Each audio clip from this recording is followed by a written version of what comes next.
At my sister's funeral that day, the rain poured relentlessly. Black umbrellas crowded under a gray, overcast sky, the sound of earth clattering onto the coffin mixing with the choked sobs of a few relatives. I stood there, my heart heavy, wondering how I could possibly go on living when Chelsea, my only twin sister, the one who had been by my side since the moment we were born, was gone forever. The pain tore through my chest, leaving me almost numb. But then, suddenly my phone lit up with a message from an unknown number. On the rain-blurred screen there were just a few words. "I'm alive. That's not me in the casket." My entire body froze, my hands trembling so violently I nearly dropped the phone. My heart seemed to stop beating. Who sent this message?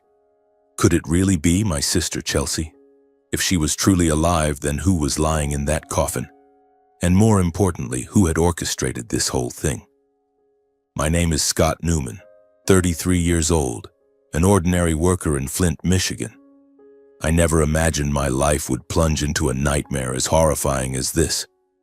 To understand why everything led to that moment, the moment I stood by my sister's grave receiving a message that turned my world upside down, I have to start from the beginning. From our childhood, when Chelsea and I were just two kids clinging to each other in the midst of a broken family. This is the story of our origins, of a tear-filled childhood and secrets only the two of us shared. Chelsea and I were born on a freezing November morning in 1992, in a small hospital in Flint, Michigan. We were twins, with me coming out a few minutes earlier, enough to be called the older brother. Our family was lower middle class, poor really. Dad was a plumber and Mom worked as a cashier at a local supermarket. They married young, full of hopes, but life quickly turned those dreams into burdens. Flint was in decline at the time, with General Motors cutting jobs, and our parents struggled with mounting bills. We lived in a small 2-story house with peeling walls and a leaky roof whenever it rained. It wasn't a cozy home, it felt more like a battlefield.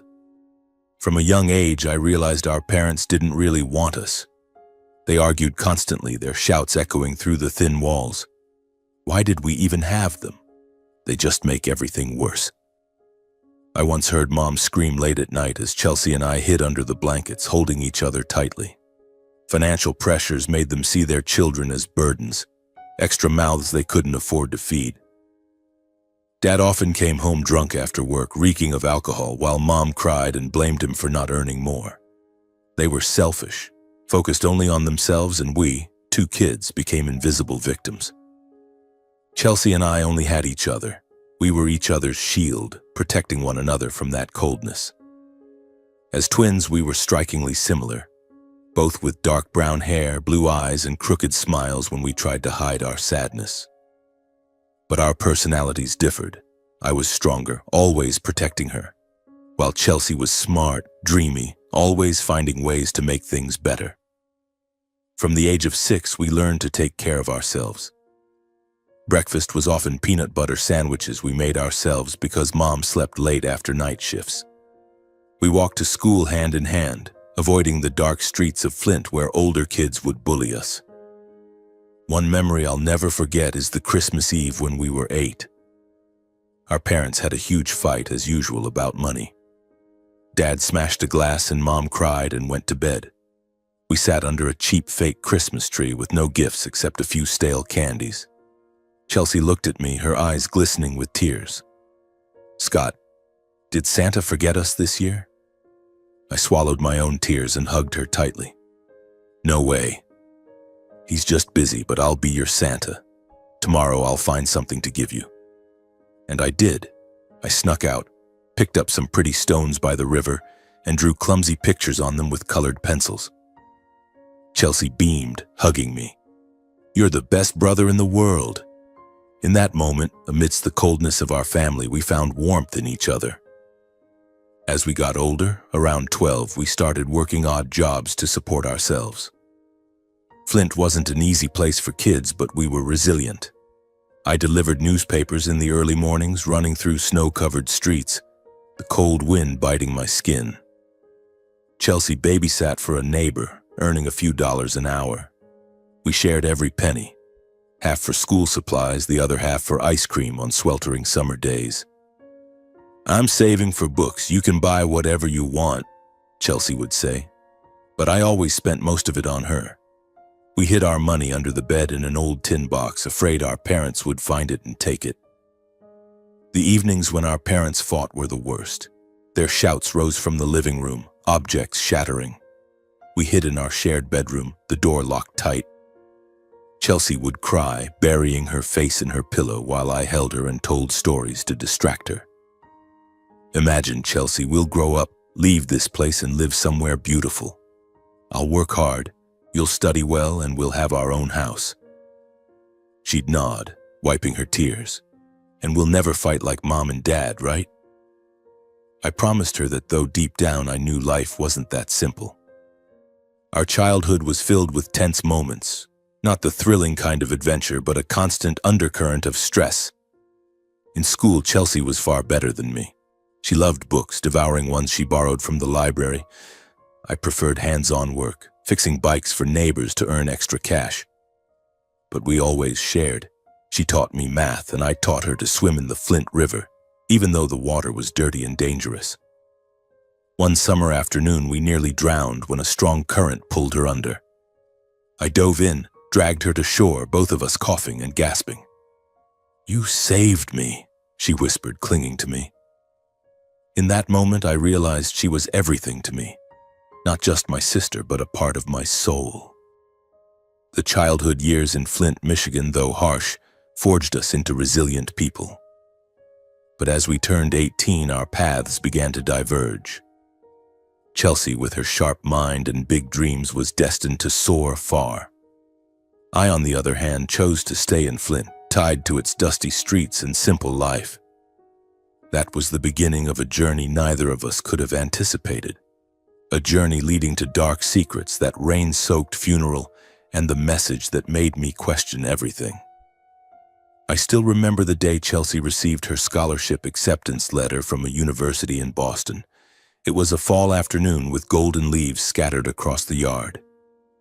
We sat on the front steps, our breaths mingling in the cold air. Chelsea opened the envelope, her hands trembling, then screamed with joy. "Scott, I got in!" Her eyes sparkled as if the whole world was opening up before her. I smiled, hugging her tightly, but a pang stirred in my chest. I was proud, but also afraid that the distance between Boston and Flint would pull us apart, not just physically, but emotionally. Chelsea was always the smarter one. At school, she was praised by teachers and loved by friends. She had a way of making everything feel lighter, even on the darkest days. I was the opposite, struggling with school, not suited for books. I liked the smell of motor oil, the sound of car engines, and the satisfaction of fixing something broken. While Chelsea pored over her homework, I was out in the yard repairing bikes for neighborhood kids to earn a few bucks. But despite our differences, we always complimented each other. She patiently explained math problems to me, and I taught her how to swim, how to stay calm when the Flint River's current pulled hard. Those small moments bound us closer than anything else. When Chelsea was preparing to leave for Boston, I decided not to pursue further studies. "I'll work as a laborer, stay here, and look out for you from afar," I told her one night as we sat under a starry sky. Chelsea grabbed my hand. "You don't have to take care of me forever, Scott. I'll study hard, make lots of money, and we'll live together somewhere better." I nodded, but deep down I knew her dreams were bigger than anything Flint could hold. The day she boarded the bus to Boston, I stood at the station watching her wave through the window. "Promise you'll visit, Scott," she shouted. I grinned. "Promise, but don't you forget me either." Tears streamed down her face, and I turned away so she wouldn't see me crying too. I stayed in Flint, working at a factory making auto parts. The job was grueling with long night shifts, but steady. I rented a small apartment, lived frugally, and occasionally sent money to Chelsea for books. My life was simple. Work in the morning, watching football in the evening, fixing cars for neighbors on weekends. I didn't dream as big as Chelsea, but I was content. As long as she was okay, that was enough for me. In Boston, Chelsea thrived like a fish in water. She wrote letters often, describing her classes, new friends, and the vibrant city. "Scott, Boston is so beautiful. I walked along the Charles River once and wished you were here." She called every week, her voice brimming with excitement. Hearing her warmed my heart, though sometimes I felt left behind. She was living in a different world, one of tall buildings and big opportunities, while I remained in Flint, surrounded by dust and the hum of machinery. Then one day, Chelsea told me about a guy she met at school, James, a medical student from a wealthy family in Cape Cod, Massachusetts. "He's really nice, Scott. Not arrogant like other rich people." I laughed over the phone. "Watch out, don't let him distract you from your studies." But deep down, I was worried. Chelsea was young, and I didn't want her to get hurt. But James turned out to be exactly as she described: kind, thoughtful, and genuinely in love with her. When she brought him to Flint for the first time, I saw the difference immediately. James wore an expensive dress shirt and spoke politely, but he didn't look down on me, a grease-covered worker. "Chelsea talks about you a lot," he said, shaking my hand firmly. I nodded, sizing him up carefully, but I couldn't help liking him. Chelsea and James quickly became a couple. After a few years of dating, they got married. I flew to Boston for the wedding, my first time leaving Flint. The ceremony was held at a seaside mansion in Cape Cod owned by James's family. I stood there in a borrowed suit, feeling out of place among the elegant guests. But when Chelsea walked out in her pristine white wedding dress, I forgot everything else. She looked like an angel, her smile radiant. "Scott, I'm so happy," she whispered, hugging me before the ceremony. I squeezed her hand. "As long as you're happy, I'm happy." But deep down, I worried she was stepping into a world too different, one where I could no longer protect her. Chelsea's married life seemed like a dream. James became a doctor, and they lived in a stunning Cape Cod mansion with a garden overlooking the sea. Chelsea sent photos, her standing on a yacht, beaming beside James. "You have to come visit. The ocean here is gorgeous." I'd laugh and promise to come, but work at the factory kept me tied down. I was proud of her, but the gap between us grew wider. She was now part of high society, while I remained a worker in Flint.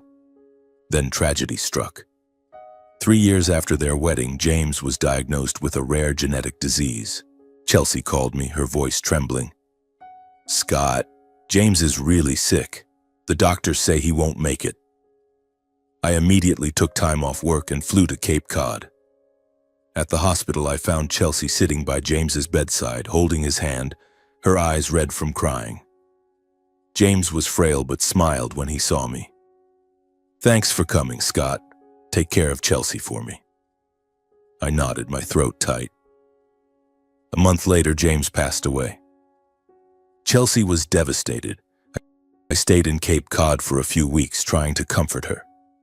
"Scott, I don't know how to go on," she sobbed, her head on my shoulder. I held her. "You're stronger than you think, Chelsea. I'll always be here." But I knew she was grappling with a pain I couldn't fully understand. James wasn't just her husband.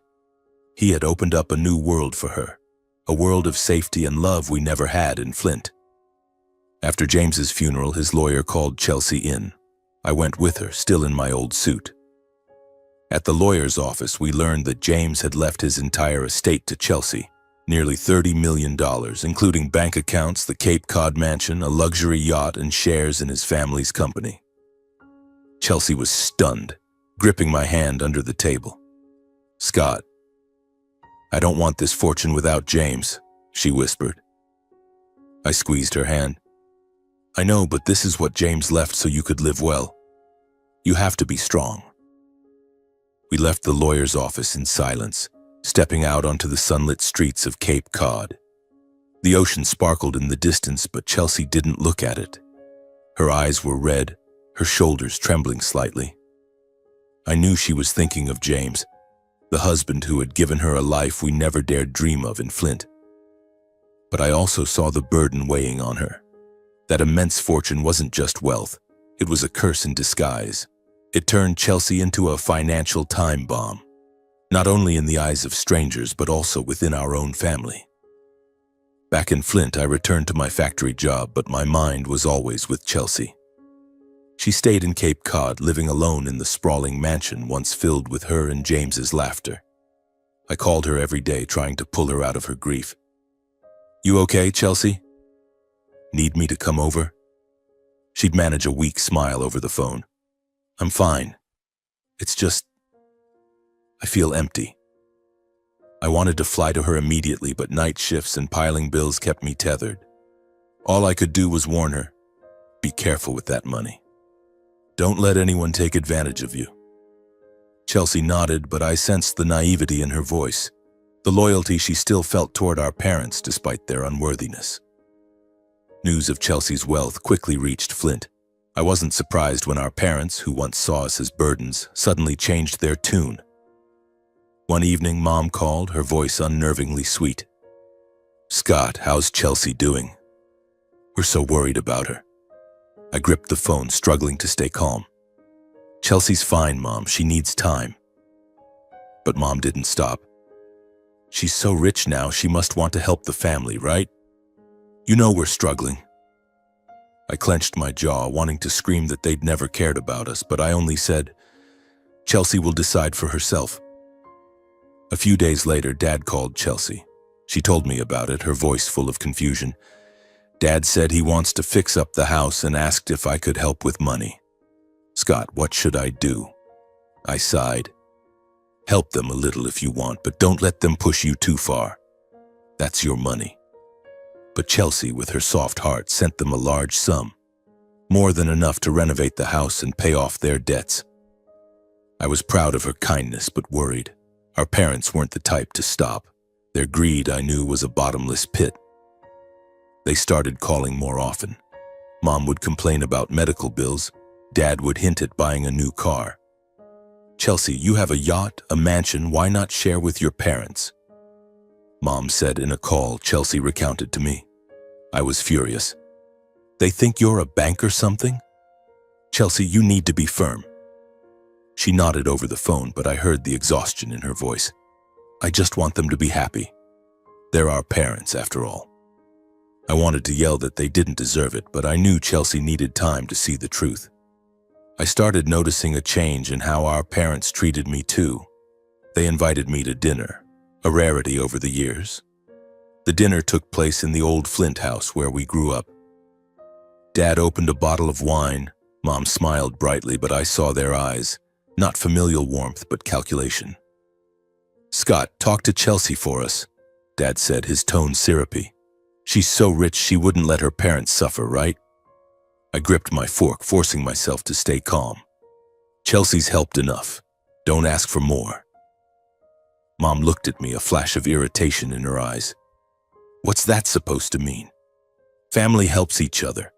I stood up and left without another word. Deep down, I knew they wouldn't stop. Chelsea began to feel the pressure. One night she called me, her voice trembling. "Scott, Mom and Dad want me to transfer part of the property to them. They say it's how to show filial piety." I nearly shouted into the phone. "Filial piety?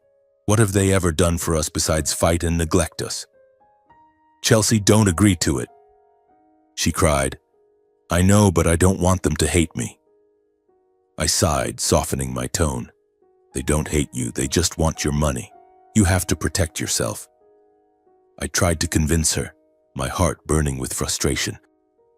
The pressure from our parents grew heavier. One morning, Chelsea called me in a panic. "Scott, Mom and Dad are pressuring me to give them $1 million. They say if I don't, I'm an ungrateful daughter." I was livid just hearing it. I couldn't take it anymore. I took off work early and drove straight to our parents' house. Inside, Dad was lounging on the couch watching TV while Mom was cleaning the kitchen. I didn't mince words. "Stop it. Stop pressuring Chelsea. She's done enough." Dad looked at me, smirking. "What are you talking about, Scott? Chelsea's so rich, what's wrong with helping us out? It's what kids do." Mom chimed in, her voice icy. "She's got tens of millions. Sharing a few million with us is perfectly reasonable, isn't it?" I was stunned by their shamelessness. "You never cared about us," I said, my voice shaking with anger. "Don't pretend to be good parents now." Dad stood up, pointing at me. "How dare you talk like that? If it weren't for me and your mom, you wouldn't even exist." I turned and walked out, my heart heavy. They felt no shame, no guilt for exploiting their own children. The invisible pressure Chelsea faced didn't just come from our parents. Word of her wealth had spread and strangers started approaching her. Someone claiming to be an old friend of James called, suggesting she invest in real estate. Another sent a letter asking for charity donations. Chelsea was exhausted from saying no, but she didn't want to hurt anyone's feelings.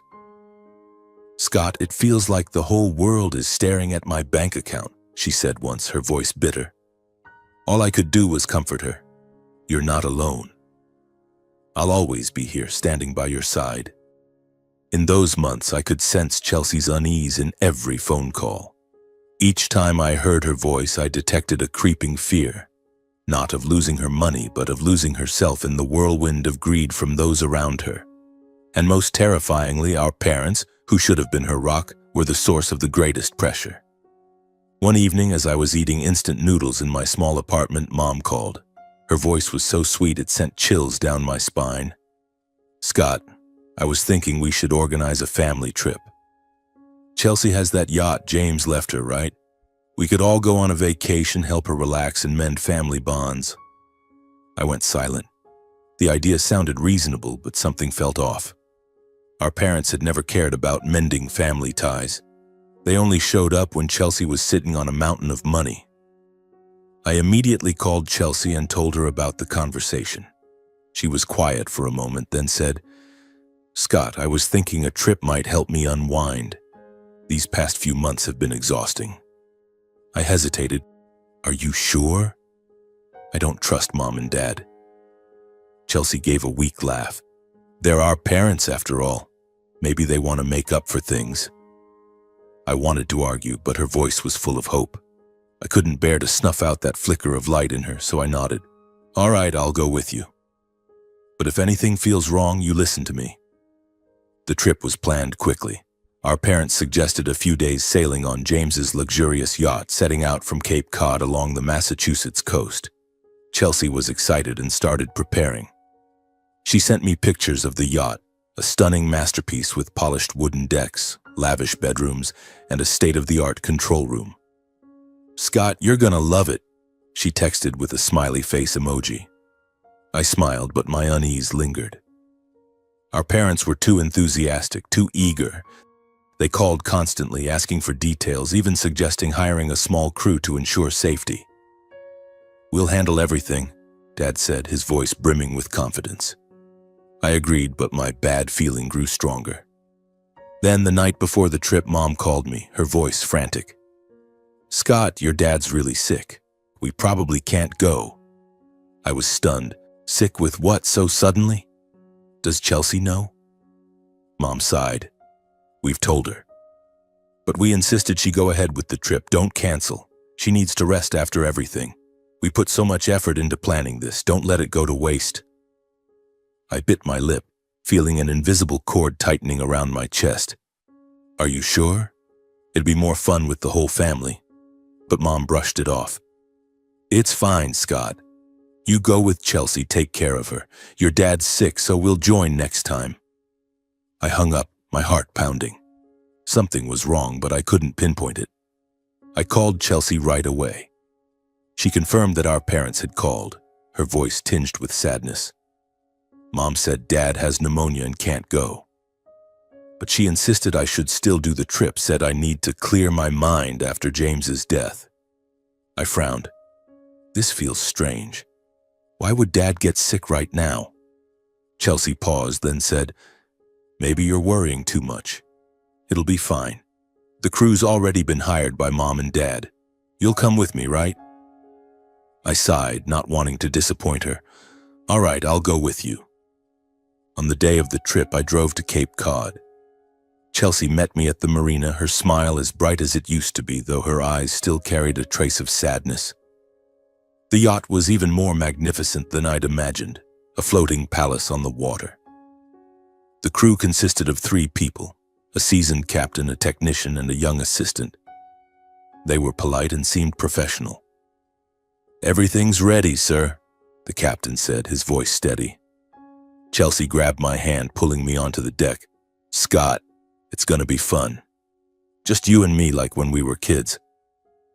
We set sail on a clear morning, the sea shimmering under the sun.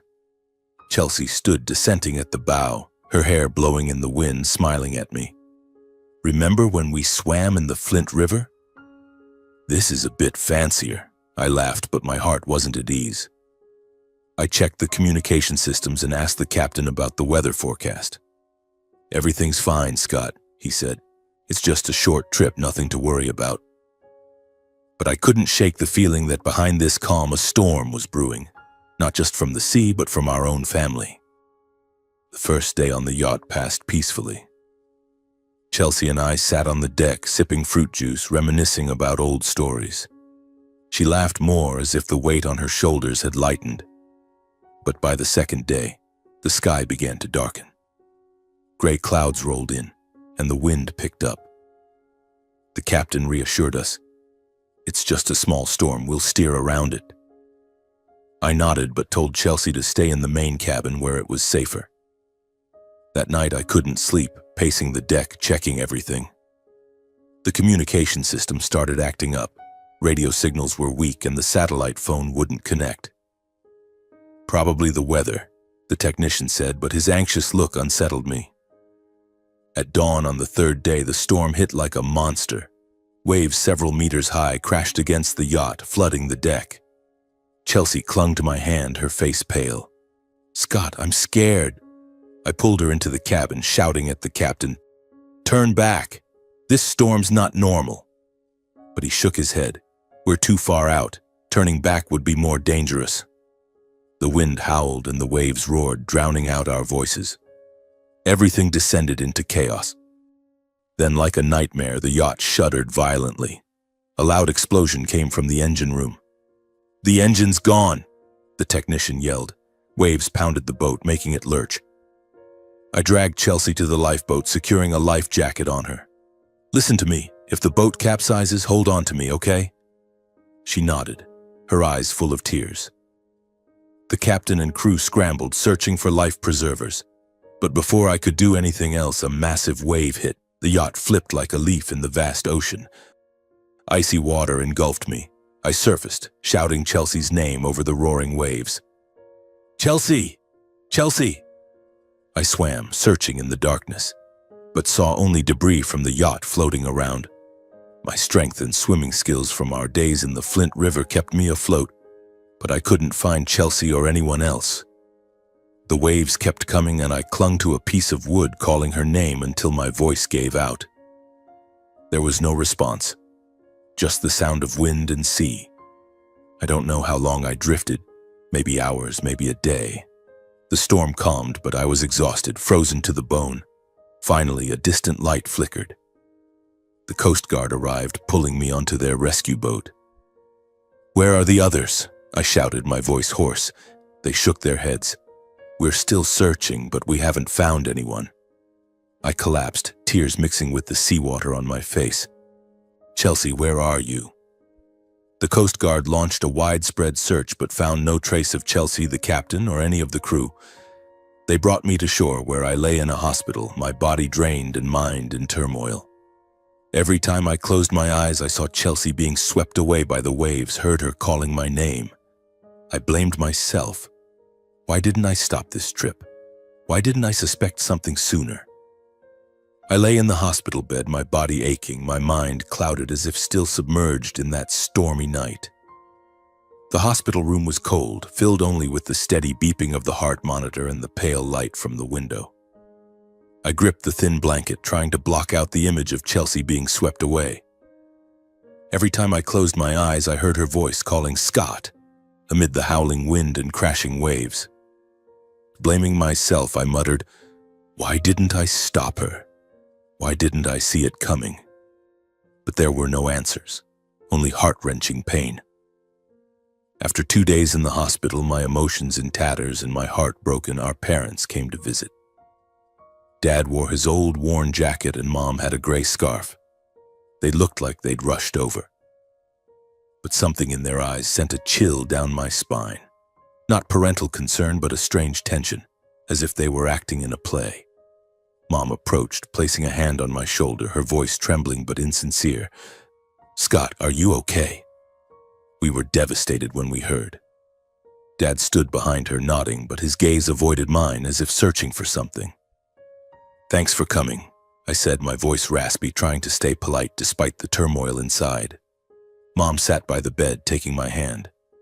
"Tell us what happened on the yacht," she said, her tone overly eager. I frowned, recounting briefly the storm, the yacht capsizing, my search for Chelsea with no success. Mom nodded, but her eyes lit up strangely when I mentioned Chelsea. "So, you're sure you didn't see her?" she asked, her voice low as if probing. I froze, feeling like someone had poured ice water over me. "I'm sure," I replied, looking straight into her eyes. "I looked everywhere, but the waves were too strong." Dad cut in, his voice low but loaded with implication. "The Coast Guard said they didn't find anyone else." "Maybe. Chelsea's—" He trailed off, but his tone made me shudder. They weren't grieving, weren't crying. They were confirming something, as if needing me to verify Chelsea was gone. Mom squeezed my hand tighter. "Poor girl," she said, her eyes welling up, but I knew her too well. Those tears weren't real, just like the time she cried during fights with Dad only for attention. "We just wanted her to rest, so we suggested the trip." She continued, her voice full of justification. "Who could have known this would happen?" I looked at her, then at Dad, searching for a shred of sincerity, but found only calculation. Why were they so insistent on Chelsea going only to back out at the last minute? My bad feeling surged, but I stayed silent, pretending to be exhausted so they wouldn't press further. Dad stepped forward, patting my shoulder. "Rest up, Scott. This isn't your fault." They stayed a few more minutes, asking more questions about the yacht, who was there, how the communication systems worked, what the Coast Guard said. Each question felt like a drill boring into my pain, as if they wanted to ensure no trace of Chelsea remained. When they left, Mom turned back, giving me an inscrutable look. "If you hear anything about Chelsea, let us know right away, okay?" I nodded, but in my heart I knew I wouldn't tell them anything, not until I understood what was really going on. The days that followed were like living as a shadow. The hospital released me back to Flint, but I couldn't return to the factory. Every morning I woke up staring at the void where Chelsea's smile used to be, hearing her call Scott in my broken dreams. I blamed myself endlessly. Why didn't I stop that trip? Why didn't I suspect our parents sooner? The bad feeling from their visit clung to me like a monster lurking in the dark, but I had no proof, only pain and helplessness. 3 weeks after the accident, my phone buzzed. A Coast Guard officer called, his voice heavy with sorrow. "Mr. Newman, we found a body on the shore near where the yacht capsized. It's badly decomposed, not immediately identifiable. But we suspect it's Chelsea, as the time of death matches the accident." My heart seemed to stop. I wanted to scream that it couldn't be Chelsea, that she was alive somewhere, but the words caught in my throat. "Thank you," I whispered, then hung up. I sank to the floor, hands clutching my head, tears streaming down. Chelsea, my sister, the only one who truly understood me, might be gone forever. I called our parents, my voice breaking. "The Coast Guard found a body. They think it's Chelsea." Mom cried over the phone, but her sobs sounded hollow, like a poorly acted play. "Oh, poor girl," she said, but I felt no trace of genuine grief. Dad cut in. "You okay, Scott? Did the Coast Guard say anything else?" I clenched my jaw. "Not yet. They're still verifying." But Dad's cold, probing tone made me shudder. Days passed, and the autopsy couldn't definitively confirm if the body was Chelsea's due to severe decomposition. All they could conclude was that it was a woman, and the time of death aligned with the yacht accident. The body was sent to a morgue in Cape Cod for family identification. The day I walked into that cold room, my heart pounded, my hands slick with sweat. When the white sheet was pulled back, a chill ran down my spine. The face was distorted, barely recognizable. I stared, but a nagging doubt gnawed at me. Something wasn't right. It didn't feel like my sister. Yet I couldn't be sure. I requested a DNA test to confirm it was Chelsea, but they said it could take 1 to 2 months. Meanwhile, our parents were eager to rush the funeral arrangements. Everything was quickly set in motion. I chose a white coffin for Chelsea, like the color of the wedding dress she once wore. At the funeral home, I stood looking at photos of her on the altar. Chelsea beaming beside James, Chelsea hugging me by the Flint River with hopeful, sparkling eyes.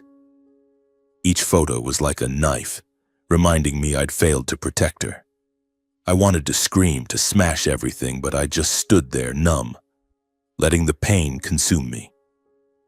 The funeral took place on a day of torrential rain. The sky was gray, black umbrellas crowding around the cemetery. The sound of dirt hitting the coffin mixed with the choked sobs of a few relatives. I stood near the coffin, hands clenched, my eyes blurred with rain and tears. A few of Chelsea's friends from Boston came, hugging me and offering condolences I barely heard. "Chelsea was wonderful," a girl said, her eyes red. I nodded, but my mind was stuck on the moment she was swept away by the waves. I'd searched for her, called her name until my voice gave out, but the ocean didn't answer. Our parents arrived late, dressed in black, their demeanor formal but cold. Mom approached, giving me a brief hug, then whispered, "She's at peace now, Scott." I looked at her, searching for genuine grief, but saw only dry eyes and an evasive glance. Dad stood beside her, patting my shoulder, but the gesture lacked warmth. They lingered near the coffin for a moment, then started talking to a stranger. I guessed a lawyer or banker. I caught snippets of words like estate, inheritance, procedures. My heart twisted. Chelsea had just been laid to rest, and they were already discussing money as if she were just a number in a bank account. I stepped forward, my voice trembling with anger. "What are you doing? This is Chelsea's funeral." Mom turned, her eyes flashing with irritation. "Scott, don't make a scene. We're just planning for the future." Dad chimed in, his tone calm. "She left behind a lot, Scott. It needs to be handled." I clenched my fists, wanting to scream that they were heartless, that Chelsea deserved more respect. But I held back, not wanting to turn her funeral into a fight. I turned away, standing in the rain, letting the cold water mask my tears. I couldn't stand their hypocrisy, the parents who never loved us now exploiting my sister's death. As the ceremony neared its end, people began to leave. I stood alone by the grave, staring at the headstone engraved with Chelsea's name. The rain soaked my coat, but I didn't care. I whispered, "Chelsea, I'm sorry. I couldn't protect you." At that moment, my phone buzzed in my pocket. I pulled it out, the rain-blurred screen displaying a message from an unknown number. "I'm alive. That's not me in the casket." My body froze, my hands shaking so badly I nearly dropped the phone. My heart seemed to stop. Who sent this message? Was it Chelsea? If she was alive, who was in the coffin? What was this damn message about? I looked around. The rain kept falling, the cemetery empty. Our parents had left at some point, leaving only a few relatives standing far off under umbrellas. I shoved the phone back in my pocket, my heart pounding. I couldn't let anyone see me panicking. I quietly left the cemetery, rain streaming down my face, but in my mind 1,000 questions swirled. If Chelsea was alive, why hadn't she contacted me sooner? Where was she hiding? And most importantly, who was behind all this? The unease about the yacht trip, our parents' sudden withdrawal, now felt like a terrifying truth. I knew I had to act, but first I needed to find Chelsea, if that message was real. I drove away from Cape Cod, not back to Flint, but to a small roadside diner. I needed a quiet place to think.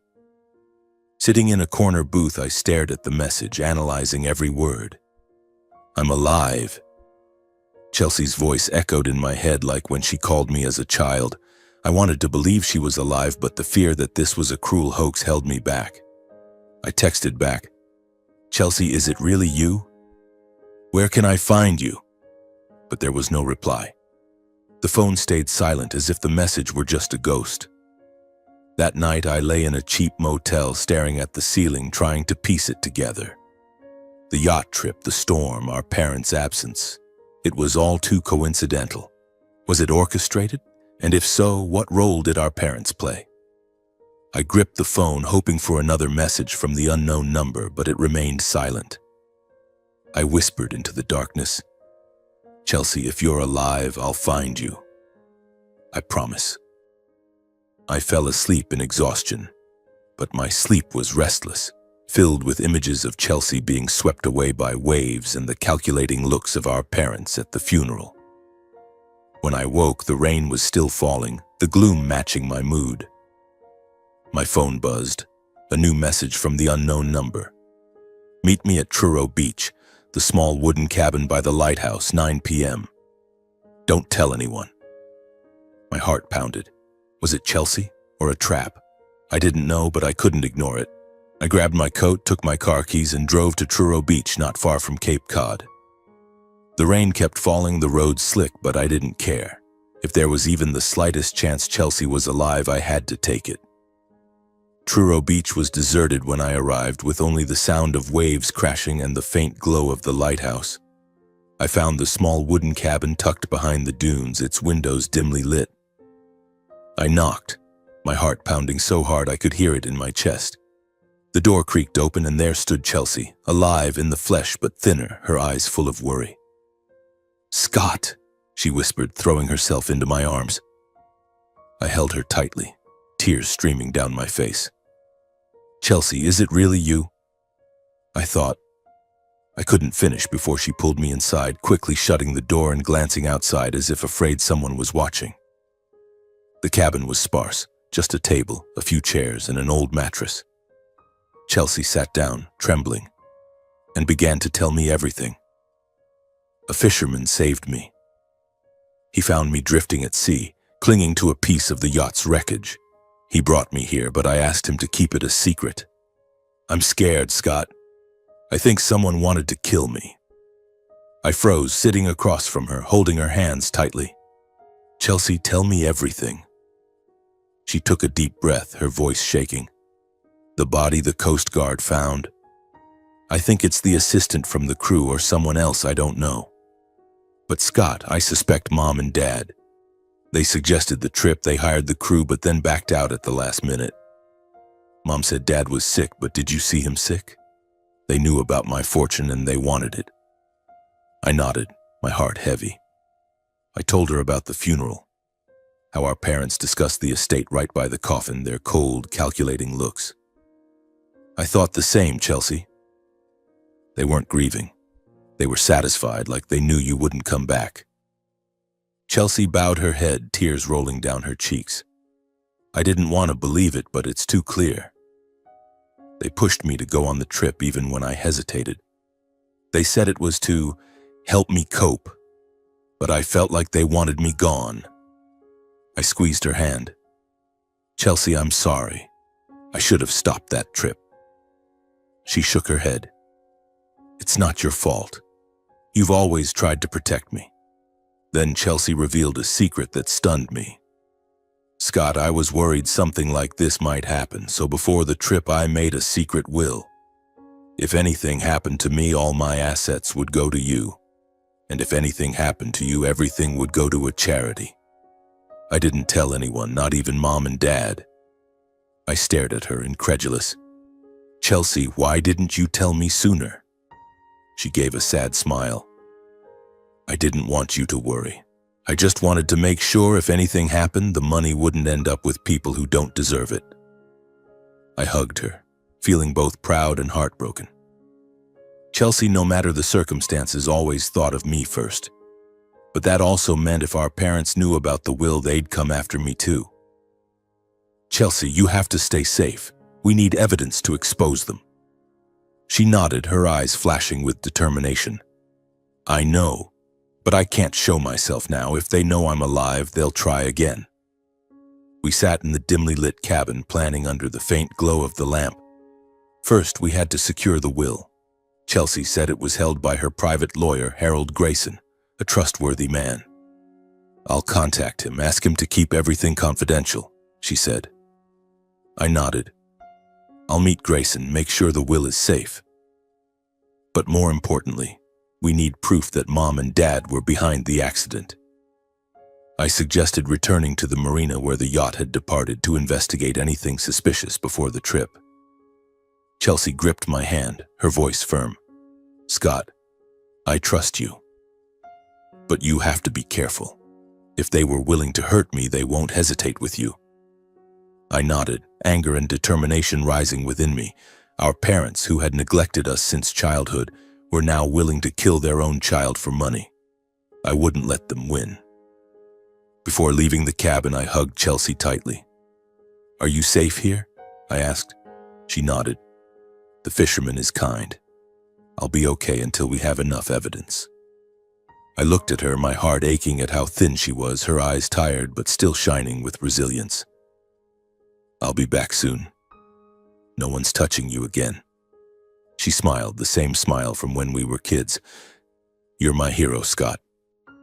I left the wooden cabin late at night.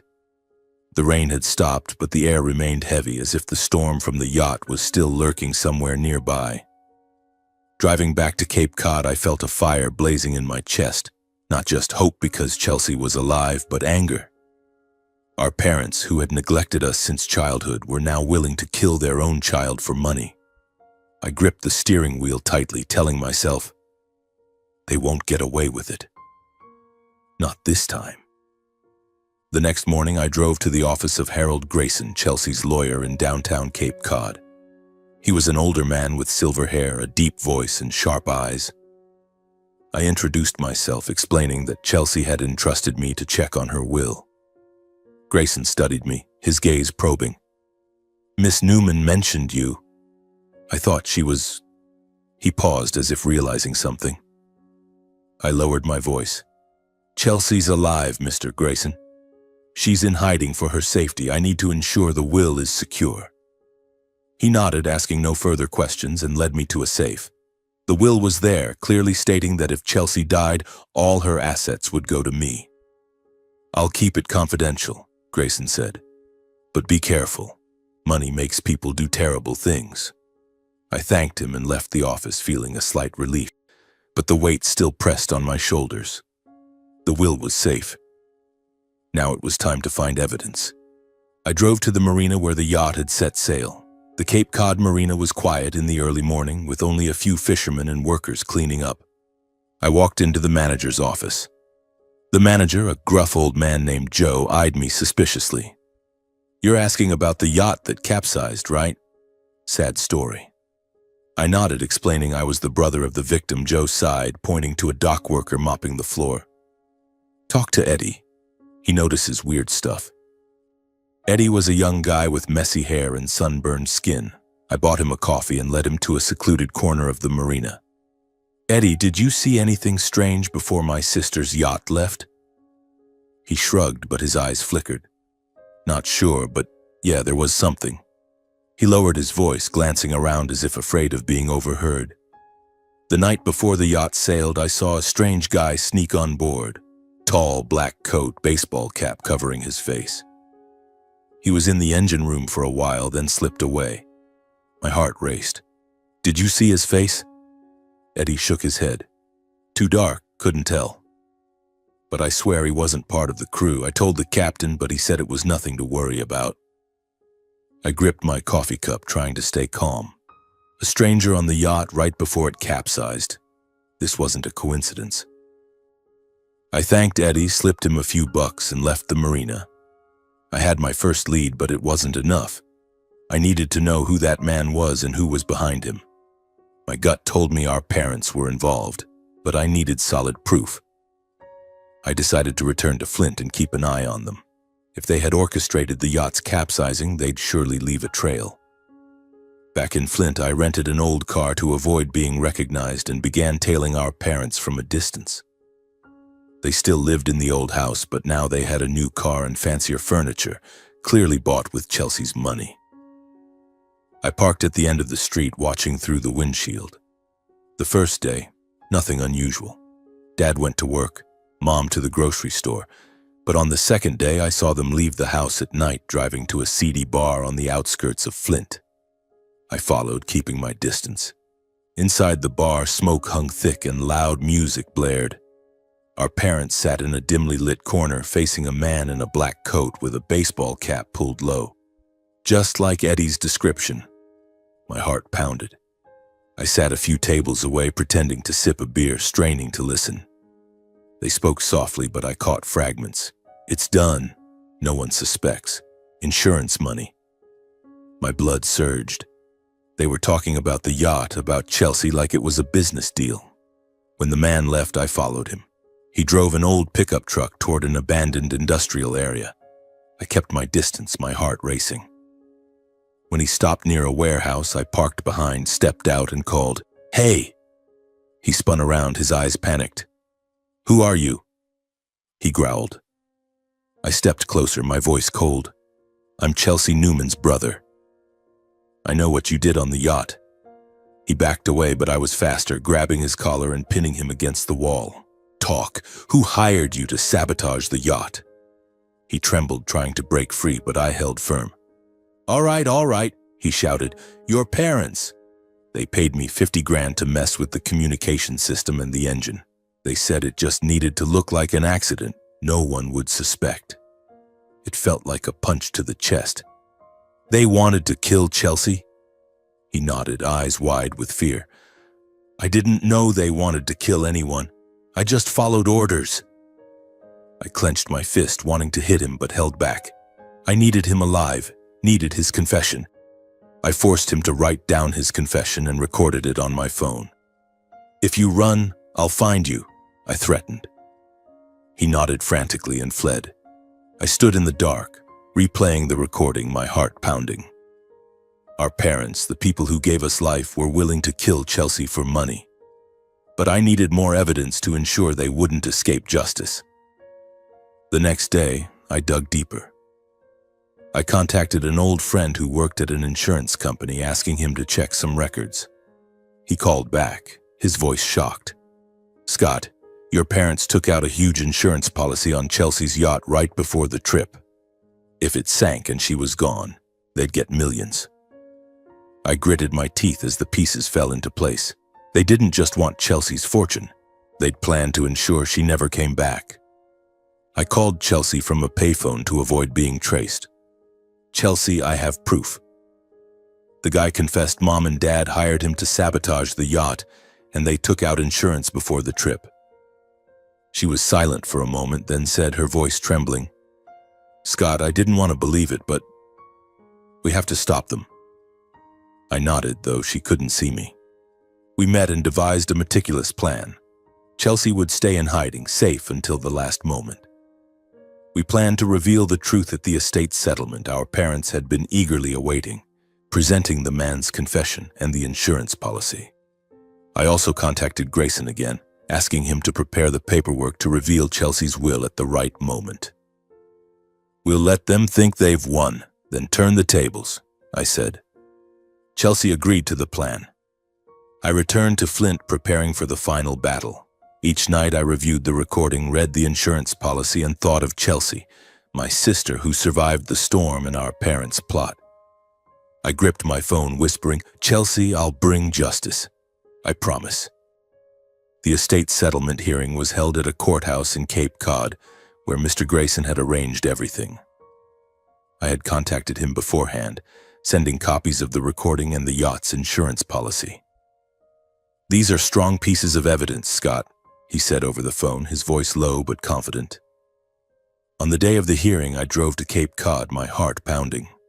I wore my old suit, the one I'd worn to Chelsea's wedding, now worn at the shoulders, but still the most formal thing I owned. In my pocket, I carried a USB with the confession of the man from the marina and a copy of the yacht's insurance policy. Most importantly, I had arranged for Chelsea to appear at the perfect moment, the final move to flip our parents' game. The courtroom was small but packed. A few distant relatives, some bank employees, and curious onlookers drawn by news of Chelsea's vast fortune filled the seats. Our parents sat in the front row, dressed impeccably, their confidence chilling. Mom wore a black dress, her hair neatly pinned, surveying the room like a queen about to claim her throne. Dad sat beside her, his eyes cold and calculating, whispering something to her, likely about the money they expected to seize. They didn't know I'd seen everything. Their scheming looks at the funeral, the saboteur's confession, the insurance policy signed right before the trip. They thought they'd won, but today I would make them fall. The judge, a middle-aged man with a stern voice, opened the session. Mr. Grayson stood, briefly outlining the estate distribution process. Our parents sat upright, Mom even flashing a slight smile as if everything was already in their grasp. I stood in the corner of the room, hands clenched, waiting for the moment. The judge asked, "Is there anyone who objects or has additional information regarding Chelsea Newman's will?" Our parents glanced around, their smug expressions certain no one would dare speak. That's when I stepped forward. "Your Honor," I said, my voice ringing through the room, drawing every eye to me. "I have critical information." Dad spun around, his eyes flashing with anger. Mom gripped his hand, her face paling but still trying to maintain composure. I continued. "Chelsea Newman, my sister, is not dead. She's alive, and there are people in this room who plan to kill her for her fortune." The courtroom erupted in murmurs. The judge frowned. "Mr. Newman, do you have evidence? This is a serious accusation." I took a deep breath and stepped to the center of the room. "I have proof, Your Honor. And more than that, I have Chelsea herself." I turned toward the door. It swung open and Chelsea walked in, thin but resolute, her eyes blazing with determination. The room fell silent, as if time had stopped. Our parents leapt to their feet, faces ashen, mouths agape. "Chelsea!" Mom screamed, but her voice wasn't joyful, it was panicked. Dad clutched her hand, his eyes wild as if seeing a ghost. Chelsea stepped to my side, her demeanor confident. "Your Honor," she said, her voice trembling but clear, "I am Chelsea Newman. I didn't die in the yacht accident. I was rescued, but I had to hide because I believe someone tried to kill me for my inheritance." The courtroom buzzed again, whispers spreading through the crowd. The judge raised a hand for silence. "Miss Newman, please explain further." I stepped forward, pulling the USB from my pocket. "Your Honor, I have evidence that the yacht's capsizing was no accident. A man hired by our parents confessed to sabotaging the yacht's communication system and engine."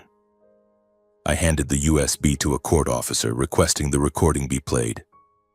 The man's trembling voice filled the room, clear and damning. "Her parents paid me 50 grand to mess with the yacht. I didn't know they wanted to kill anyone. I just followed orders." Mom screamed, "Lies. We didn't do anything." But her voice faltered, her panicked eyes betraying her. I continued. "They also took out an insurance policy on the yacht right before the trip with a payout of millions if it sank and Chelsea disappeared. Here's a copy of the policy." I handed the document to the judge, my eyes never leaving our parents. Dad stood, pointing at me. "You dare accuse your own parents? You ungrateful brat!" But the judge banged his gavel, ordering him to sit. "Mr. Newman, you'll have a chance to explain later." Chelsea stepped forward, her voice steady. "I made a will, leaving all my assets to my brother, Scott Newman, if anything happened to me. Our parents didn't know this, and they tried to kill me to take my late husband's fortune." Mom burst into tears, but I knew it was an act. "Chelsea, how could you say that? We only wanted the best for you," she cried. But no one in the room believed her. Her crocodile tears were painfully obvious. The judge reviewed the documents and listened to the recording again. He looked at our parents, his voice stern. "These are extremely serious allegations. I will request a police investigation. Furthermore, since Miss Newman is alive, the estate remains in her possession." I grasped Chelsea's hand, feeling the weight on my shoulders lift. We had exposed our toxic parents in front of everyone, relatives, lawyers, and those who once thought our parents were grieving victims. Chelsea looked at me, her eyes glistening. "Thank you, Scott. I knew you'd do it." I squeezed her hand. "We did it, Chelsea, together." The weeks that followed unfolded quickly but were filled with pain. The police launched an official investigation into our parents.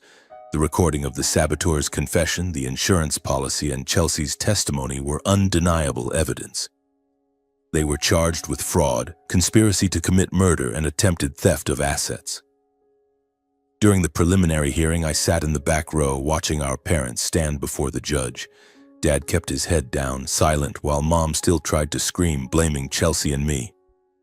"They're framing us. They're ungrateful children." But no one believed them.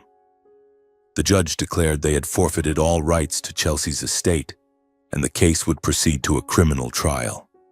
I didn't feel victorious, only a deep sadness. They were our parents, but they had severed the last thread connecting us. Chelsea decided to cut ties with them completely. One evening, as we sat in her Cape Cod mansion, she gazed out at the sea, her voice low. "Scott, I never want to see them again. They were never our real family." I nodded, understanding her feelings. "You don't need them, Chelsea. You have me." She turned to me, her eyes glistening with tears. "You're my only family ever since we were kids." I hugged her, feeling like we were back in those nights in Flint, hiding in our room, sharing an apple in our dreams. Chelsea chose not to keep the mansion. She sold it, using the proceeds to establish a charitable foundation in James's name to support poor children in Flint, where we grew up. "I want to do something good," she said, "like what James did for me." I was proud of her, but also heartbroken. Chelsea, despite enduring so much loss, still held onto her compassionate heart. We also reached out to the families of the captain and crew members who were presumed to have perished in the yacht accident. Chelsea met with them, expressing her condolences and providing substantial financial support to help them through their hardships. They were victims, just like me. "On behalf of our parents, I'm sorry," she said, her eyes red. I held her hand, feeling the strength in her vulnerability. Chelsea wasn't just my sister. She was the strongest woman I knew. Our story didn't end with a triumphant victory, but with a fragile peace. Our parents, driven by greed and selfishness, lost everything, not just the fortune, but the children they never cherished. Chelsea and I, though scarred forever, found each other again, as we always had since childhood. I looked out at the sea, thinking of James, the people we'd lost, and Chelsea, my soul, the one I'd protect until my last breath. "We'll live well, Chelsea," I whispered, "together."